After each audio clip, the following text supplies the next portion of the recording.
నీ చెడుతనము కడిగి వేసుకో. చెప్పాడు కదా, నీ చెడుతనము కడిగేసుకో. దుష్టుని సంబంధిగా కనబడుతున్నావు, దుష్టత్వంలో నీవు ఉన్నావు, బంధకాల్లో నీవు ఉన్నావు. ఈ మాటలు చెప్తున్నప్పుడు ఏం చేయబడాలి? కడిగి వేయబడాలి. ఈ దినము దేవుడు క్షమించడానికి సిద్ధమైన మనసు కలిగిన చెడుతనం ఏం చేయబడాలి?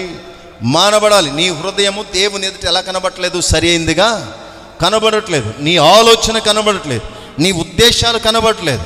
దేవుని సన్నిధిలో, దేవుని క్రియలో నీకు పాలు పంపులు లేవు. కనుక మన చెడుతనమును మానుకొని శుద్ధి చేయబడి, వాక్యము చేత సరిచేయబడి, దేవుని ఆత్మచేత నిలబడిన వారమై మన దోషమును, మన అవిధేయతను, మన దుష్టత్వమును, మన అసూయలు, మన ద్వేషాలు ఇవన్నీ కూడా యేషేపు అన్నల వలె మనము కూడా ఆ దురాలోచన ఉందనుకోండి, ఏం చేయబడాలి?